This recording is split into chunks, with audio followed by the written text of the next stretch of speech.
चलिए और इसी बीच अब रुक करेंगे इस वक्त की बड़ी खबर की ओर, जो कि राजधानी भोपाल से जुड़ी हुई रहेगी। ऐशबाग आरोपी मामले में सीएम ने बड़ा एक्शन लिया। 8 इंजीनियरों को सस्पेंड किया गया। इसके अलावा डिजाइन एजेंसी को भी ब्लैकलिस्ट किया है। 2 चीफ इंजीनियर समेत कुल 7 इंजीनियरों को निलंबित किया गया। एक रिटायर्ड एसई पर विभागीय जांच के आदेश है। निर्माण में लापरवाही और त्रुटिपूर्ण डिजाइन पर यह कार्रवाई की गई। सुधार कार्य के बाद ही ऐशबाग आरोपी का लोकार्पण होगा। तो डिजाइन कंसल्टेंट और निर्माण एजेंसी को भी ब्लैकलिस्ट किया गया। तो ये बड़ी कार्रवाई इस मामले में। दरअसल आपको बता दें कि ऐशबाग आरोपी ब्रिज जब पूर्ण हुआ उसका निर्माण, उसके बाद से कि ये जो ब्रिज है वो सुर्खियों में था, विवाद के घेरे में था और अब मुख्यमंत्री ने मामले पर एक्शन लिया है। बड़ी कार्रवाई की गई। 8 इंजीनियर को सस्पेंड किया गया। ज्यादा जानकारी लेंगे, सहयोगी शबाना हमारे साथ में जुड़ गई हैं। शबाना, ऐशबाग आरोपी ब्रिज जब से इसका निर्माण पूरा हुआ है उसके बाद से कि विवादों के घेरे में था, चूंकि इसका जो 90 डिग्री एंगल था वो लोगों को कहीं ना कहीं परेशान कर रहा था और ऐसे में अब मुख्यमंत्री ने भी बड़ा एक्शन लिया है इस मामले पर।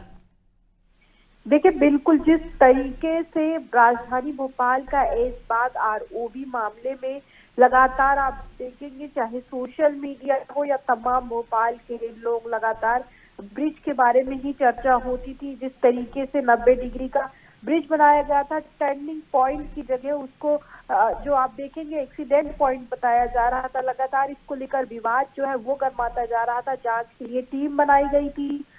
तमाम जो विभाग है वो जांच कर रहे थे। जिन लोगों की जिम्मेदारी सौंपी गई थी वो जांच कर रहे थे। अब ऐसे में मुख्यमंत्री डॉक्टर मोहन यादव ने इस मामले में ट्वीट कर जानकारी दी कि 8 इंजीनियर सस्पेंड कर दिए गए। इसके अलावा जो है डिजाइन एजेंसी जो है वो ब्लैक लिस्टेड कर दी गई है। 2 चीफ इंजीनियर समेत 7 इंजीनियर निलंबित कर दिए गए हैं।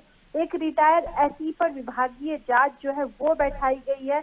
निर्माण में लापरवाही और त्रुटि पर रीडिजाइन का कदम उठाया गया। इसके अलावा उन्होंने लिखा कि डिजाइन कंसल्टेंट्स और निर्माण एजेंसियों को जो है ब्लैक लिस्टेड किया जाएगा। सुधार कार्य के बाद ही इसका लोकार्पण होगा। लगातार इसको लेकर विवाद हो रहा था। विपक्ष के नेता कई बार हमलावर थे, लेकिन मुख्यमंत्री ने ट्वीट कर उस पूरे मामले में खुद संज्ञान लिया और एक बार नहीं, कम से कम 2 से 3 बार जांच जब बैठी थी तब भी इस पूरे मामले में मुख्यमंत्री की निगरानी थी। अब ऐसे में लापरवाही पाए जाने पर एक बड़ी कार्रवाई जो है की गई और मुख्यमंत्री ने खुद इस मामले में ट्वीट कर बताया कि जिस तरीके से जो है लगातार कार्रवाई जो है वो हो रही है। बिल्कुल, यानी कि मुख्यमंत्री के द्वारा अब ये बड़ा एक्शन लिया गया और बड़ी कार्रवाई की गई है। बहुत शुक्रिया आपका जानकारी साझा करने के लिए। तो आपको बता दें कि ऐशबाग आरोपी मामले में सीएम डॉक्टर मोहन यादव ने एक्शन लिया और कार्रवाई करते हुए 8 इंजीनियर को सस्पेंड किया गया है। इसके अलावा डिजाइन एजेंसी को भी ब्लैकलिस्ट किया गया।